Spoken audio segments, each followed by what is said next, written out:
देखिए पूरा हिंदुस्तान नहीं बल्कि पूरी दुनिया अब जान चुकी है कि भारत के लोकतंत्र के सामने कितनी बड़ी चुनौती खड़ी है। हाल ही में राहुल गांधी जी ने 2 प्रेस वार्ता के जरिए किस तरह से वोटों की चोरी हो रही, मरे हुए लोगों के नाम मतदाता सूची में जोड़े जाते हैं और जिंदा लोगों के नाम घटा दिए जाते हैं और इस तरह की कई सारी चीजें जो अनियमितताएं हमारे मतदाता सूची के साथ जुड़ी है वो अब पूरे मुल्क के सामने और दुनिया के सामने है। एक व्यक्ति एक वोट एक मूल्य, इस बुनियाद पर हमारा लोकतंत्र खड़ा है।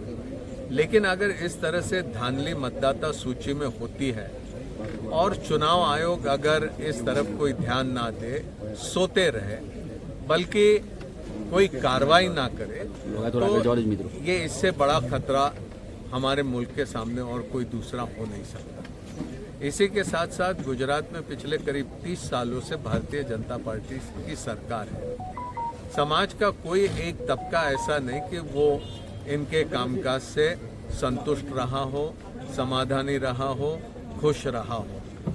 समाज का हर हिस्सा आज परेशान है।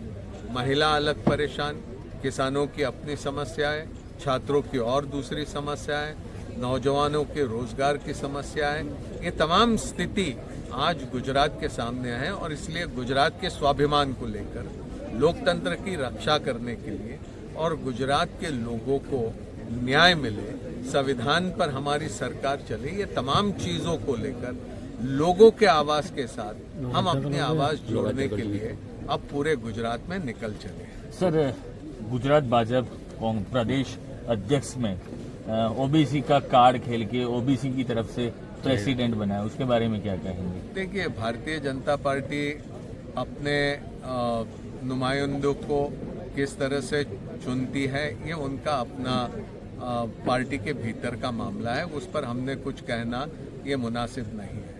लेकिन रहा सवाल कि भारतीय जनता पार्टी आने वाले दिनों में क्या करती है और लोग किस तरह मुड़ते हैं, वो समय चलते ये सारी स्थिति स्पष्ट होगी। हमें पूरा भरोसा है कि अब इससे और ज़्यादा भारतीय जनता पार्टी अपने दम पर ना देश में ना प्रदेश में किसी तरह से सत्ता में आ पाएगी।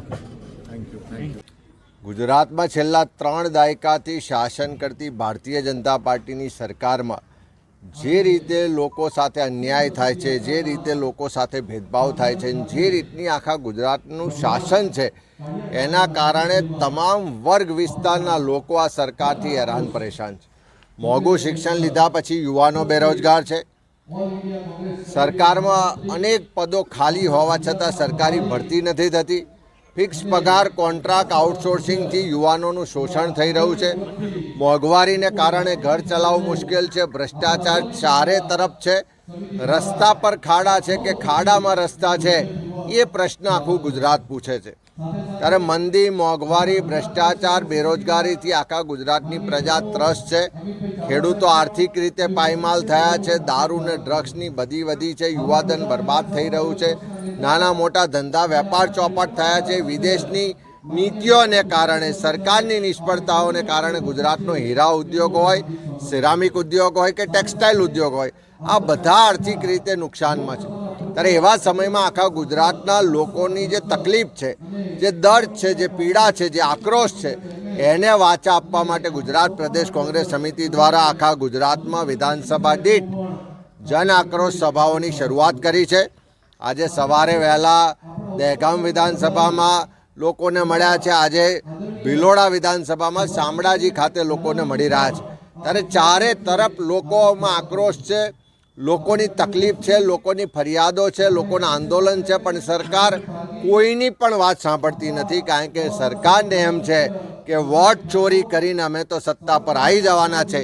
એ જે વાત છે એનો વિરોધ કરવા માટે, લોકોના આક્રોશને વાચા આપવા માટે, એના અવાજને બુલંદ કરવા માટે અમે લોકોની વચ્ચે જઈને સહી ઝુંબેશના માધ્યમથી પણ વોટ ચોરીને ખુલ્લી પાડીશું।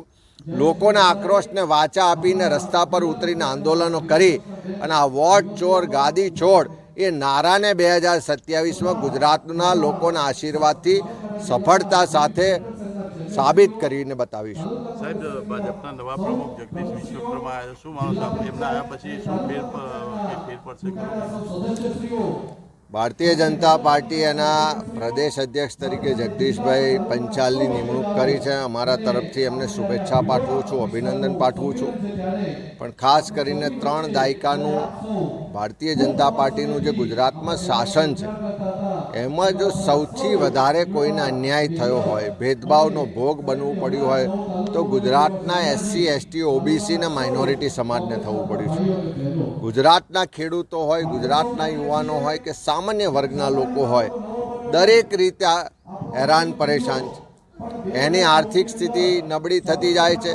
મોંઘવારીને કારણે ઘર ચલાવવું મુશ્કેલ છે. લોકોના ઘરો પર બુલડોઝર ફરી રહ્યા છે. બજેટની ફાળવણીમાં અન્યાય થઈ રહ્યો છે. તો અમે આશા રાખીએ કે જગદીશભાઈ તો રાજ્ય સરકારમાં મંત્રી પણ રહ્યા છે, ત્યારે જે ના કરી શક્યા કે ગુજરાતમાં OBC સમાજને ન્યાય આપવાની વાત હોય, આદિવાસી સમાજને ન્યાય આપવાની હોય કે ગરીબ સમાજને ન્યાય આપવાની વાત હોય, એ મંત્રી તરીકે કદાચ ના કરી શક્યા, પણ પ્રદેશ પ્રમુખે તરીકે એ સમાજોનો, એ વર્ગનો અવાજ બને તો હું માનું છું કે આ 3 દાયકાના શાસનમાં જે સૌથી વધારે નુકસાન ભોગવી રહ્યો છે, તકલીફમાં છે, એ ગુજરાતનો ગરીબ સમાજ એના માટે જે આશા રાખીને બેઠો છે એમાં ક્યાંક થાય.